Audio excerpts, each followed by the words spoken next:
आपके आसपास जो लोग रह रहे हैं, अगर उनकी नीड को आप जानते हो तो आप लाखों कमा सकते हो। यस, बिल्कुल।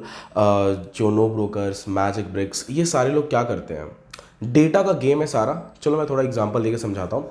आज से कुछ साल पहले मुझे ऑफिस की नीड थी, लेकिन उस टाइम नो ब्रोकर और मैजिक ब्रिक्स ये सारे एप्लीकेशंस इतने पॉपुलर नहीं थे, और पॉपुलर थे भी तो इतना डेटा नहीं था इन सब एप्लीकेशंस में। तो नियर बाई अगर मुझे, मतलब मेरे घर से अगर नियर बाई मुझे ऑफिस चाहिए तो उसके लिए मुझे खुद ही फाइंड करना पड़ता था, ठीक है। और जब आप खुद फाइंड करते हो तो उसमें जानते हो प्रॉब्लम क्या होता है, एक तो बहुत ज़्यादा टाइम लगता है। अच्छा, अगर आपको ऑफिस चाहिए, अच्छे लोकेशन पे चाहिए। दूसरा, टाइम के साथ साथ आपकी मेहनत भी लगती है। दिन भर आप घूम रहे हो, मेहनत टाइम दोनों लग रहा है। इसलिए बीच में उस टाइम क्या होता था, हालांकि अभी भी ये हो रहा है कि ब्रोकर्स रहते थे। आप उनसे जाके डायरेक्टली कॉन्टैक्ट करो और वो आपको अच्छी अच्छी प्रॉपर्टीज़ दिखाएंगे। जैसे भी आपको प्रॉपर्टी चाहिए, लाइक अगर आपको रेंट के लिए चाहिए, कमर्शियल अगर आपको बाय करना है, प्लॉट चाहिए, जो भी चाहिए, बीच में ब्रोकर्स रहते थे, ठीक है।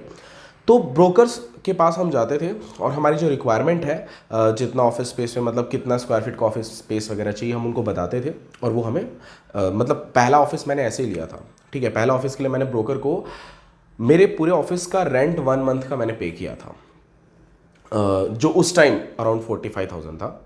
तो वो मैंने उसको पे किया था। अब सोचो 45,000 कम नहीं होता है, ठीक है। अगर उस ब्रोकर के पास मेरे जैसे पूरे मंथ में अगर सिर्फ 2 या 3 कस्टमर भी आते होंगे, तो आप सोच लो वो कम से कम 1.5 से 2 लाख सिर्फ कस्टमर, हमारे जैसे कस्टमर से कमाता था। प्लस ये लोग उनसे भी चार्ज करते थे जिनको ऑफिस रहता था, क्योंकि उनको भी तो कस्टमर चाहिए ना। ये डायरेक्ट कांटेक्ट नहीं हो पाता था, जो ऑफिस का ओनर है और जो जिसको चाहिए, इनके बीच में ब्रोकर्स रहते थे। ये ऑफिस वाला जो ओनर है उससे भी पैसा लेते थे, और जो जिसको चाहिए, जिसको नीड है, उससे भी पैसा लेते थे।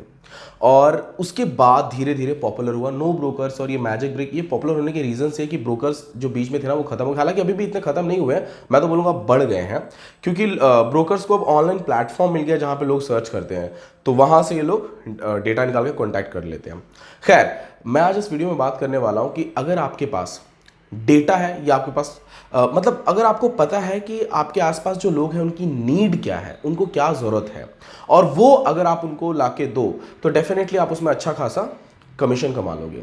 खैर, ये ऑफलाइन की बात नहीं कर रहा, मैं ये ऑनलाइन की बात कर रहा हूँ। आज मैं बात कर रहा हूँ नो ब्रोकर्स या फिर रेंटल होम, ऐसे टाइप के जो एप्लीकेशंस रहते हैं। मैजिक ब्रिक्स हो गया, 99 acre हो गया, हाउसिंग.com, ये सब जो वेबसाइट्स या फिर ये सब जो एप्लीकेशंस हैं, ये सब अर्निंग करते कैसे हैं, क्या इसमें कुछ मिलता क्या है इसमें एक्चुअल में। आप इसमें ना तो नो ब्रोकर कुछ अपना डाल रहा है, उसने जस्ट एक ऐप बनाया है जहां पे वेंडर, जो प्रॉपर्टी ओनर्स है, वो अपना प्रॉपर्टी के फोटोज वगैरह डाल देंगे, और जिसको चाहिए वो प्रॉपर्टी देख के डायरेक्टली ओनर से कांटेक्ट भी कर लेता है। तो ये नो ब्रोकर पैसे कमा कैसे रहे हैं? देखो, एक तो नो ब्रोकर ने यहाँ पे क्या रखा हुआ है, सब्सक्रिप्शन प्लान रखा हुआ है कि कुछ प्रॉपर्टीज आपको फ्री में दे देगा, कुछ प्रॉपर्टीज के ओनर के कांटेक्ट फ्री में दे देगा आपको। बाद में अगर आपको चाहिए तो ये कुछ चार्ज करता है, जो कि ठीक है, 900, 800, 1000, 1500, 2000 भी चार्ज करता है, तो ठीक है, आपको अच्छी प्रॉपर्टी मिल जा रही है, जो कि पहले उसके लिए आपको पूरा 1 मंथ का रेंट पे करना पड़ता था। इतना लोग दे देते हैं, ठीक है। देखो, अगर आप विलेज वगैरह से बिलोंग करते हो तो शायद आपको इन सब चीज़ों के बारे में नहीं पता होगा, बट टाउन में, शहर में, सिटी में बहुत बड़ी प्रॉब्लम है, ठीक है। तो ये लोग क्या कर रहे हैं, बस डेटा एक्सचेंज कर रहे हैं। हाँ, बीच में ये लोग अपनी सर्विस जरूर घुसा देंगे कि मान लो आपको रेंट पे चाहिए, या फिर अगर आप अपना एक जहाँ पे भी आप रह रहे हो वहाँ से दूसरे पे जब शिफ्ट होते हो तो जो सामान रहता है वो सब पैक करके लेके वहाँ पे जाना थोड़ा हमारे लिए मुश्किल रहता है जब ज़्यादा सामान होता है। तो ये बीच में अपनी सर्विसेज वगैरह डाल रहे हैं, उससे अच्छी खासी अर्निंग कर लेते हैं। पेंट, फिर रेंट को या फिर रेंट भी पे करना हो तो वहाँ पे भी कमीशन वगैरह कुछ कट कर लेते हैं, या फिर आपका पैक करके वहाँ लेके जाना हो, कुछ काम करवाना हो, प्लम्बर, वायरिंग, उन सबका अपनी इन्होंने सर्विसेज वगैरह डाल दिया अपने पूरे एप्लीकेशन में, अच्छी खासी अर्निंग कर लेते हैं। और ये वही सर्विसेज डालते हैं एप्लीकेशन में जो नीड होती है। जैसे मान के चलो नो ब्रोकर्स पे रेंट, ऑफिस, ये सब के ज़्यादा डेटा वगैरह इधर उधर हो रहे हैं, या फिर वही कस्टमर्स हैं तो उनको नीड भी क्या होगी, प्लम्बर, इलेक्ट्रिसिटी, या फिर पूरा सामान पैक करके लेके जाने वाले ड्राइवर्स वगैरह जो रहते हैं, वो सब, इन सब की नीड होती है ज़्यादातर। तो वही सर्विसेज भी वहाँ पे सेल कर रहे हैं, वही सर्विसेज बिक भी रही है वहाँ पे उनकी, ठीक है। पर यहाँ पे गेम क्या है, सारा डेटा का गेम है। कस्टमर रुके क्यों है वहाँ पे, यूजर्स क्यों रुके हैं उस एप्लीकेशन पे? Because of data. क्योंकि उस एप्लीकेशन पे वो डेटा है जो हम फाइंड ही नहीं कर पाते थे पहले, उन एप्लीकेशंस पे वो सारा डेटा मिल जाता है। मतलब मान के चलो अगर मुझे इस एरिया में कितने ऑफिसेस खाली हैं वो अगर मुझे चाहिए एरिया वाइज, तो मैं देख सकता हूँ, ठीक है। तो यही डेटा का सारा गेम, और इसी डेटा से अच्छी खासी अर्निंग कर लेते हैं नो ब्रोकर्स, मैजिक ब्रिक्स। आप अंदाजा भी नहीं लगा सकते हो कितना कमाते होंगे। सिर्फ एक यूजर से अगर ये 2000 कमा रहे हैं, तो इनके एप्लीकेशन पे आप जाके देखो डाउनलोड्स कितने हैं। आप पर डे के 100-200 भी मान के चलो, still they are earning 2 lakh 3 lakh rupees. मैंने बहुत कम बोला, बस वो सब्सक्रिप्शन प्लान से बोला मैंने। सर्विसेज अगर आप बीच में घुसाओगे तो वो बहुत ज़्यादा अर्निंग हो जाती है। मतलब अराउंड CR के अबाउ CR आप मान के चलो, ठीक है। तो मेरे कहने का मतलब ये है कि ये सब एप्लीकेशंस मार्केट में अच्छा खासा ट्रेंड कर रहे हैं, लोगों को पता भी चल चुका है और नीड भी है। तो प्रॉब्लम क्या है, अभी भी इन सब एप्लीकेशंस में बीच में ब्रोकर्स हैं।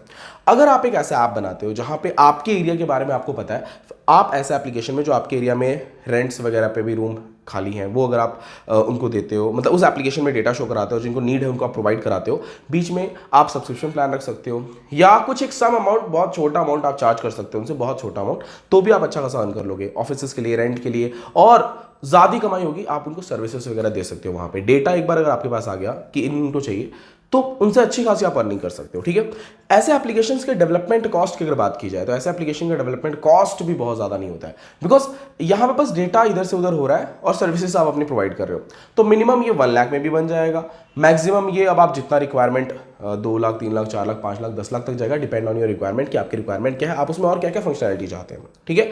और इसमें अगर अर्निंग की बात की जाए, ऑब्वियसली पूरी वीडियो मैंने अर्निंग की बात की, फिर भी एक अंदाजन अर्निंग की बात की जाए, तो अगर आपके एप्लीकेशन पे 100 यूजर्स की बात करते हैं, 100 यूजर्स हर मंथ में सर्विसेज ले रहे हैं और सब्सक्रिप्शन प्लान या फिर उनसे कुछ एक छोटा अमाउंट भी चार्ज कर रहे हो, एक कस्टमर से अगर आप 1000 भी चार्ज कर रहे हो, 100 यूजर्स है ना जो एक्टिव है, तो अराउंड हम 1 लाख रुपीज अर्न कर लेते हो। यानी कि प्रॉफिट फटाफट रिकवर हो जाता है यहाँ पे। बस थोड़ा सा जरूरत होता है बूस्टिंग प्रमोशन का। आप अपने एरिया में अगर आपने बूस्ट कर लिया, प्रमोट कर लिया, तो आई होप दोस्तों आपको मेरा ये वीडियो समझ में आ गया होगा और ये पूरा कॉन्सेप्ट समझ में आ गया होगा कि एक्चुअल में सच में ऐसी अर्निंग भी है मार्केट में। एक्चुअल में तो है ही, बहुत ज़्यादा लोग कमा भी रहे हैं और बड़े बड़े एप्लीकेशन भी है, बट एक स्पेसिफिक एरिया के लिए नहीं है, क्योंकि अभी भी स्ट्रगल करना पड़ता है। बहुत सी जगह खाली है, बहुत प्रॉपर्टी ओनर्स को तो पता भी नहीं है इसके बारे में कि ऐसी चीज़ें भी होती हैं, ठीक है। तो अगर आपको ये वीडियो पसंद आया या फिर अगर आपके ऐसे फ्रेंड जो इस टाइप के एप्लीकेशन डेवलपमेंट में इंटरेस्ट रखते हो, तो आप उनको मेरा ये वीडियो शेयर जरूर करना, और अगर आप मेरे चैनल पर नए हो तो चैनल को सब्सक्राइब कर लो। थैंक यू दोस्तों, मिलते हैं नेक्स्ट वीडियो में।